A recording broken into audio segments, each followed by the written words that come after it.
Algunos jugadores hacen historia, muchos otros son historia, pero hay algunos otros que por mucho que lo intenten, están destinados a fracasar. Pero hay una clase más de futbolistas, los incomprendidos, y un ejemplo grandísimo de ello es Ousmane Dembélé, de quien vamos a hablar hoy. Pero antes de comenzar, permíteme presentarte y recomendarte al patrocinador de este video. Micasino.com es el mejor sitio de apuestas deportivas donde puedes asegurarte de ganar dinero de manera divertida y segura. Siempre se los digo, tienes una cantidad increíble e inmensa de ligas donde puedes apostar. A mí me encanta hacerlo en la Premier, en la Liga Española, en la Champions, la Europa League, la Libertadores, pero tú puedes hacerla en la que quieras. Si no te gusta este tipo de apuestas, también tienes juegos típicos de casino donde también puedes divertirte y generar un dinerito. Te recuerdo que con mi código te duplican tu primer depósito y te dan un bono del 30% en el segundo. Recuerda hacerlo con responsabilidad y que para acceder a estos bonos necesitas hacer un depósito de mínimo $5. Te dejo el link en la descripción y nos vemos ahí. Nacido en Vernon, Francia, Dembélé comenzó su carrera profesional en el Rennes. Pronto deslumbró con su velocidad, regate y descaro. Un diamante en bruto y una de las promesas más ilusionantes de Francia y de toda Europa. Pero había un problema, un factor que sería determinante en los años venideros en su carrera: la indisciplina. En julio de 2015, Dembélé, entonces con 18 años, se declaró en rebeldía por su descontento con el club bretón, que trataba de ofrecerle un contrato profesional y llegó a boicotear los entrenamientos del Rennes y una concentración de pretemporada en Alemania. Fue una auténtica guerra fría entre el entorno de Ousmane y el club. Estábamos en una situación completamente bloqueada. Hubo que emplear mucha diplomacia, dijo Michael Silvestre, ex responsable de reclutamiento de jugadores para el Rennes. Pese al mal comportamiento, uno de los mejores equipos cazatalentos, el Borussia Dortmund, apostó fuerte por él. Y la verdad es que no se equivocaron. En Alemania, Ousmane brilló. 10 goles, 21 asistencias y un título de Copa en su primer y último año. Toda Europa hablaba de él: Barcelona, Real Madrid, Manchester United y muchos otros. Todo pasa por algo es una frase que todos alguna vez hemos escuchado. Y no fue para menos, porque en el verano de 2017, el Barcelona estaba sufriendo la salida de una de sus principales figuras, Neymar Jr. Los catalanes no solo tenían la necesidad de un nuevo extremo, también tenían mucho dinero y Europa entera lo sabía.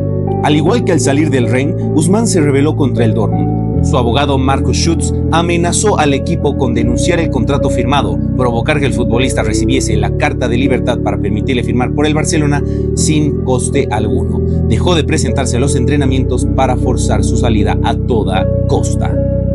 Finalmente, después de esa dramática novela, el Barça no solo pagó más de 100 millones de euros por el extremo francés, sino que le dio el dorsal 11, demostrando que era a todas luces el recambio de Neymar. Desde el primer día todo fue cuesta arriba: lesiones constantes, adaptación difícil y fuera del campo poca disciplina y autocuidado. Ousmane es un buen chico, pero no controla su vida. Vive constantemente con su tío y su mejor amigo, que no se atreven a decirle nada. No respeta para nada los tiempos de descanso y no hay ninguna estructura de alto nivel en su entorno, aseguró uno de sus chefs durante su etapa en Barcelona. Aquellos malos hábitos se notaron en los 6 años que vistió la casaca culé. 119 partidos se perdió por lesión, un equivalente a poco más de 2 años de baja, y en los 4 restantes nunca pudo explotar su calidad al máximo. Sin embargo, más allá de su vida desordenada que se plasmaba en sus lesiones y en su rendimiento, hay otro factor que nunca se menciona. Mira el video que te dejo a continuación. Hay 2 jugadores que hablan francés, pero lo voy a quitar porque siempre estoy con él. Pero Gavi. Sí, Gavi. Esas fueron las palabras del Mosquito después de que le preguntaron si tenía algún mejor amigo dentro de la plantilla del Barcelona. Sus expresiones de duda demuestran que la adaptación para él siempre ha sido complicada y que le costó mucho hacer amistades y sentirse cómodo, pero profundizaremos en esto más adelante.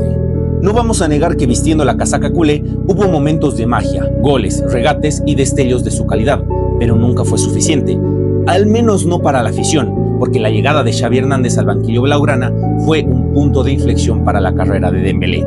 El entonces entrenador vio en el francés algo más allá de su desorden y descubrió mucho talento y potencial que solo necesitaban ser pulidos.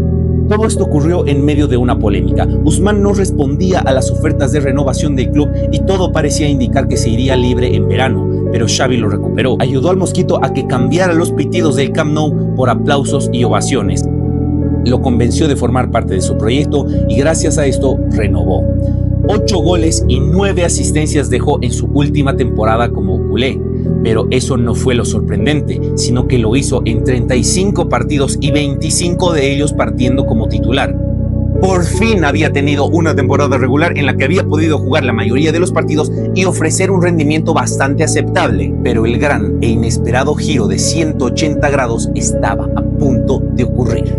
En una acción que fue interpretada como traición al barcelonismo, Dembélé decidió hacer uso de una cláusula que le permitía fichar por otro equipo a cambio de solo 50 millones de euros en el verano de 2023, ni la mitad de lo que el Barça había pagado por él. Pero por un momento veámoslo desde la perspectiva del delantero. Dembélé decidió empezar de nuevo. Volvió a casa, a su país, al PSG, donde había compañeros con los que ya había compartido en la selección, y esta vez sí que todo fue diferente. Se lo veía más cómodo, más feliz, estaba en su entorno pese a que su rendimiento aquella campaña fue malo, pero por fin había encontrado lo que nunca tuvo en Barcelona: confianza, amigos, un entorno que lo entendía. El incomprendido por fin era comprendido. ¿Quieren un ejemplo de ello? Terminada la temporada 23-24, el fichaje de Mbappé por el Real Madrid era inminente y fue a recoger un premio. En su discurso, Dembélé, que estaba de espectador, rompió a llorar. Aunque no se sabe el por qué, estoy seguro que era porque su mejor amigo, con el que solo había compartido una temporada, se marchaba. Ya mencioné que su rendimiento fue malo, ¿verdad? Bueno, no lo fue en 2 partidos. El destino, siempre tan poético y caprichoso, lo llevó de vuelta a Barcelona a enfrentarse a sus ex compañeros y a aquel entrenador que confió en él cuando nadie más lo había hecho. Y ojo, no en un partido cualquiera, en un definitivo en cuartos de final de Champions League. La ida fue en París y el Barcelona estaba ganando 0-1 al descanso, pero fue Dembélé quien empató el partido en el minuto 48. Pero eso no fue nada. La celebración efusiva y descontrolada del Mosquito dejó asombrados a los aficionados culés. Se fue, sí. No triunfó aquí, sí. Pero jamás se hubieran imaginado que les gritaría un gol de esa manera. El resultado terminó 2-3 a favor de los culés y el partido de vuelta estaba listo para ser un escenario de película. El Estadio Olímpico de Montjuic, serie totalmente abierta, y el regreso de Dembélé a la que fue su casa durante 6 años y el reencuentro con su ex afición, la que no le perdonaría haber gritado ese gol. Llegó el día. La pitada a Dembélé cada vez que tocaba el balón era brutal, igual de brutal que la puñalada que recibirían los hinchas esa noche. El PSG iba perdiendo y fue Dembélé quien empató el partido. Otra vez les había marcado, esta vez en su propia casa, y el tanto que inició la remontada de los franceses. 1-4 terminó el partido, el Barcelona estaba eliminado y Dembélé le dieron el MVP de ese partido. Lo celebró en la cancha de sus excompañeros y para la historia quedó aquella imagen de Ousmane riéndose de la eliminación en el banquillo de suplentes. Pese a aquel momento épico, el global de su campaña 23-24 no fue buena, pero el proyecto de Luis Enrique apenas iba comenzando, pues él sabía que podía sacar la mejor versión de Dembélé y lo hizo. La temporada 2024-2025 aún no ha concluido, pero ya es, sin dudas, su mejor temporada. Por fin sano, por fin enfocado, por fin libre, Dembélé está mostrando todo lo que prometía y quizás me atrevería a decir que aún más, pues por mucho talento que haya podido mostrar en sus anteriores equipos, nunca nadie se hubiera imaginado que entraría en la disputa por un Balón de Oro. Y este desempeño tiene un porqué más allá de la disciplina que finalmente ha adquirido, los buenos hábitos que ha implementado para mejorar su salud. Y es que ahora tiene amigos, está en un lugar en el que encaja y en el que se siente feliz, y esto es determinante en cualquier grupo de personas, sea una oficina o un vestuario de equipo. A manera de moraleja y lección final, no todos florecen en el mismo jardín, no todos los genios brillan bajo la misma presión. A veces solo necesitas un lugar donde te comprendan. Dembélé no cambió su entorno a uno que le exigía como a un futbolista de élite. Comprender también es una forma de cuidar, y mientras algunos lo llamaban fracasado, él solo estaba esperando el momento y el lugar adecuado para florecer. ¿Tú qué opinas? ¿El Barcelona lo desperdició al no ofrecerle un entorno? ¿Podemos seguir llamándolo traidor? ¿O es que simplemente estaba esperando el lugar adecuado para florecer? Déjamelo en los comentarios, no olvides suscribirte y seguirme en todas mis redes sociales, y nosotros nos veremos en una próxima ocasión.